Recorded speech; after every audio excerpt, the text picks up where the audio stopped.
ಸೊಳ್ಳೆಗಳನ್ನು ಭಕ್ಷಿಸಿದರೆ dengue ಜ್ವರದಂತಹ ಪ್ರಾಣಾಂತಿಕ ಕಾಯಿಲೆಗಳು ಬರಬಹುದು ಎಂಬ ಮುನ್ನೆಚ್ಚರಿಕೆಯಾಗಿ ಗೋನಾಳ ಸೇರಿದಂತೆ ಗ್ರಾಮ ಪಂಚಾಯತಿ ವ್ಯಾಪ್ತಿಯ ಬರುವ ಗುಲ್ಗುಂಜಿಕೊಪ್ಪ, ಒಡೆಯರ್ ಮಲ್ಲಾಪುರ ಗ್ರಾಮಗಳಲ್ಲಿ ಫಾಗಿಂಗ್ ಸಿಂಪಡಣೆ ಕಾರ್ಯಕ್ರಮ ಹಮ್ಮಿಕೊಳ್ಳಲಾಗಿದೆ ಎಂದು ಗ್ರಾಪಂ ಅಧ್ಯಕ್ಷ ಮಂಜುನಾಥ್ ಕೆಂಚನಗೌಡರು, ಹಿರಿಯ ಸದಸ್ಯ ಪದ್ಮರಾಜ್ ಪಾಟೀಲ್ ಹೇಳಿದರು.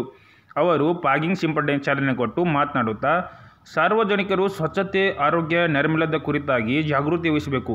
ಸೊಳ್ಳೆಗಳ ನಿಯಂತ್ರಣಕ್ಕಾಗಿ ಆರೋಗ್ಯ ಇಲಾಖೆಯೊಂದಿಗೆ ಎಲ್ಲರೂ ಕೈಜೋಡಿಸಬೇಕು. ಮನೆಯ ಸುತ್ತಮುತ್ತಲಿನ ಪ್ರದೇಶಗಳಲ್ಲಿ ಸ್ವಚ್ಛತೆ ಇಟ್ಟುಕೊಳ್ಳಬೇಕು. ಡೆಂಗು ಜ್ವರದ ನಿಯಂತ್ರಣ ಪ್ರತಿಯೊಬ್ಬರೂ ಕೈಯಲ್ಲಿ ನಿಂತ ನೀರು ಸೊಳ್ಳೆಯ ತವರು.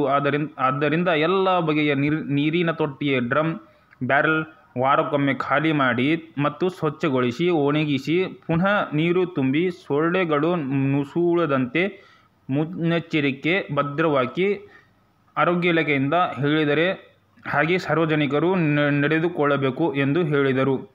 ಈ ಸಂದರ್ಭದಲ್ಲಿ ಸದಸ್ಯರಾದ ಕರಿಯನಗೌಡ, ಹೊಸನಗೌಡ, ಅಣ್ಣಪ್ಪ ರಾಮಗೇರಿ, ಗೋನಾಳ ಗ್ರಾಮದ ಹಿರಿಯರಾದ ಭರಮಣ್ಣ ರೊಟ್ಟಿಗವಾಡ್, ನಿಂಗನಗೌಡ, ಮರುಲಿಂಗನಗೌಡ, ಬಸವರಾಜ್ ಮಲ್ಲೂರ್ ಇದ್ದರು.